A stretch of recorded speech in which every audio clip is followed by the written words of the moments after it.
welcome back. The Poetry Prom is still happening, moving, grooving, rolling, so I'm in the same clothes.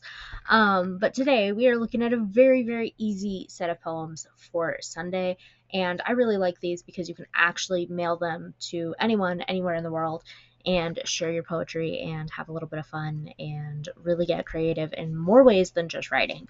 So today we are exploring postcard poems. These are some of my favorite poems.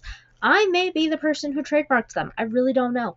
But I have a lot of fun with them, and I very rarely see them, and I'm very, very excited to be sharing them with you. So all of the examples in today's workshop are my own work. That being said, I'm going to post the pictures and then paste audio over it, and hope that this works. So let's get into it. Happy Sunday. So basically, postcard poems are quite literally postcards where you decorate or you use the art that's on the front to inspire the poem. And as you'll see in a lot of these, I've also chosen to color coordinate the ink that I'm writing in to what's on the front. And basically, I love these because you were trying to say so much in such a small space with so little to play with. And there are a couple of tricks to maximize space, as you'll see as we go on. But in this first one, what I did was I took a drawing that I made years ago and photocopied it. And I used the photocopy as the front of the poem. As the front of the postcard. And then I wrote the poem. And you can even see who that's going to, but you don't see their address. And these are really fun to me because, again, you're maximizing your wordage with a very little amount of space, and also you can quite literally share these with anyone, anywhere. And I think that that's my favorite thing about poetry, is that it does create community and it does allow us to communicate with the people we love and miss the most in a way that is not just meaningful, but may even outlast ourselves and the relationships that we have with them. So I think that's really cool and amazing and very special.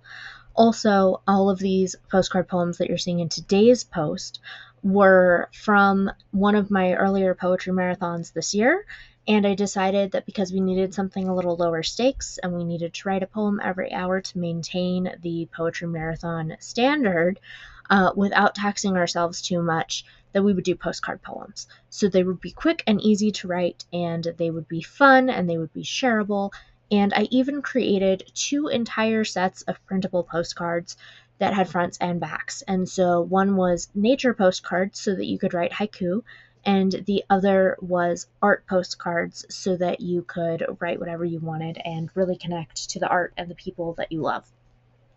So there are very, very, very few rules for this type of poem, but the most important thing is who you are, where you are, and who you're writing to. So I try to make these as specific as possible for the person that I'm going to send them to, but in doing so, it kind of gives them their own universality that other people are able to relate to them and be like, oh, I would love to send this to so-and-so, or oh my gosh, I've been meaning to say this to my best friend, or whatever the case is.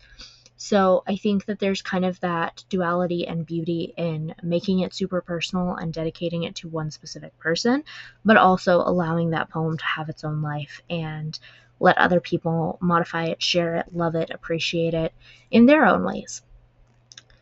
So yeah, today's workshop is really short. Today's workshop is super simple. I hope you're having a fantastic Sunday, and I hope that you'll join us again for more Poetry Prom after this workshop. Thanks so much for hanging out. Have a fantastic day. I will see you again tomorrow. Bye for now. Happy writing, everyone. Happy Sunday.